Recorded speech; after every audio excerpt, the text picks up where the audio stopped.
রান্নাঘরে তোমাদের সবাইকে স্বাগত। আজকে আমি রান্না করলাম দই বেগুন। আমার রেসিপি যদি তোমাদের পছন্দ হয় লাইক করবে, শেয়ার করবে, সাবস্ক্রাইব করবে। আমি এখন একটু খেয়ে দেখব কেমন হয়েছে।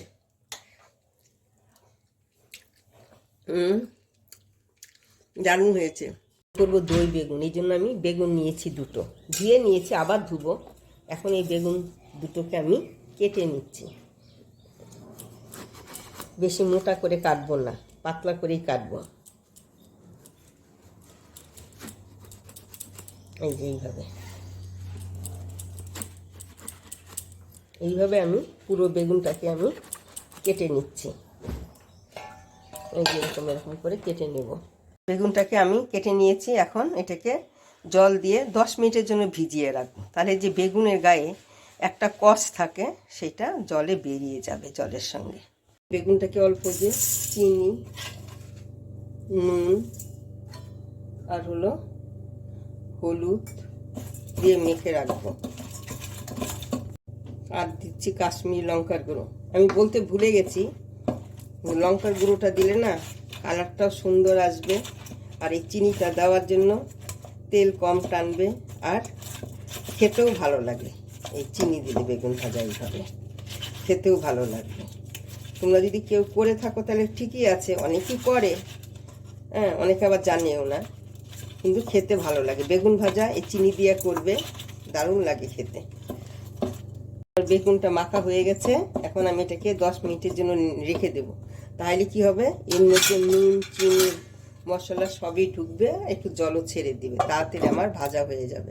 কড়াইটা গরম হয়েছে। আমি এই যে জিরে আর এই যে কয়টা শুকনো লঙ্কাকে আমি ভেজে নেব। জিরাটা আমার ভাজা হয়ে গেছে, আমি এখন নামিয়ে নিচ্ছি। এখানে আমি অল্প তেল দিয়েছি, আর এই যে ঘি দিচ্ছি। আমি এখানে সাদা তেল দিয়েছি।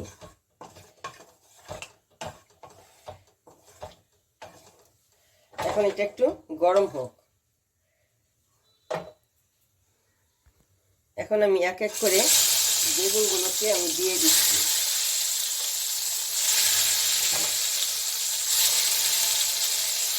বেগুনগুলোকে আমি হাই হিটে ভাজছি। তাহলে কি হবে, বেগুনগুলো না বেশি তেল খাবে না। অল্প অল্প করে আস্তে আস্তে অল্প মানে আছে ভাজলে লো ফ্লেমে, তাহলে কি হয়, বেগুনগুলো বেশি তেল খায়। তেল দিয়ে ভাজতে হবে, বেগুনের ভিতরে তেল ঢুকে যায়। বেগুনগুলো ভাজা হয়ে গেছে, এই যে এরকম করে ভেজেছি। এখন বেগুনগুলোকে আমি তুলে নিচ্ছি।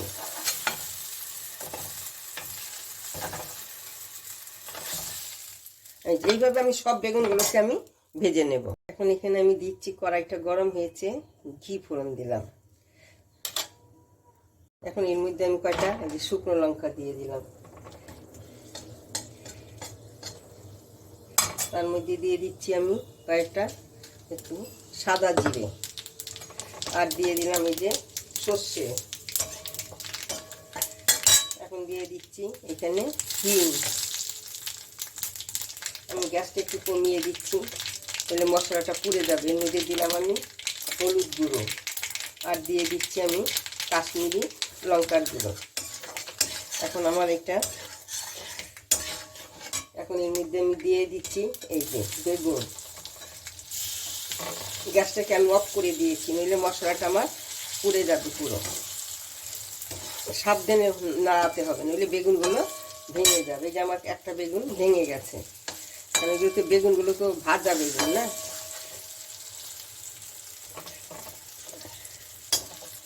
এইভাবে আমি সব কয়টা বেগুন এখানে দিয়ে দেব। আমি এই দইটাকে ফেটিয়ে নিয়েছি, ফেটিয়ে এর মধ্যে অল্প আমি চিনি দিচ্ছি, অল্প বিট নুন দিচ্ছি, অল্প সাধারণ যে আমরা নুনটা খাই সেটা দিচ্ছি, পরিমাণ মতো যে যেমন খাবে সেই অনুযায়ী দেব।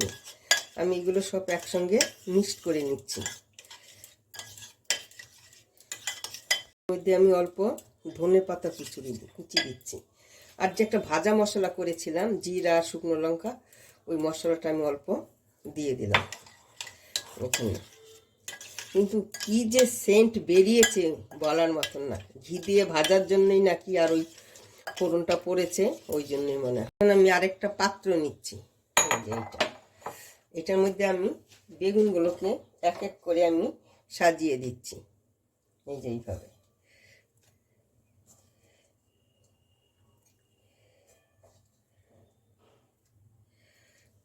এখন উপর থেকে আমি দই দিয়ে দিচ্ছি, যে দইটা ফেটিয়ে রেখেছিলাম। এটা টক দই, টক দই দিয়ে করবে, আর মিষ্টি দই দেবে না। আর বেগুনের মধ্যে মিষ্টি দিলে না, তোমরা অল্প মিষ্টি দেবে, বেশি একটা মিষ্টি দেবে না। তারপরে আমি কি করব, আবার এই বেগুনগুলোকে দিয়ে দিচ্ছি, যে বাকি বেগুনগুলো আছে।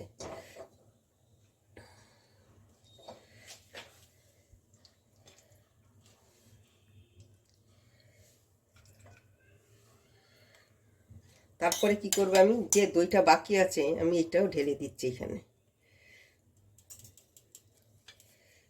এখানে দিয়ে দিচ্ছি এই যে কড়াইয়ে যে মশলাটা ছিল, এটা আমি দিয়ে দিলাম এখানে।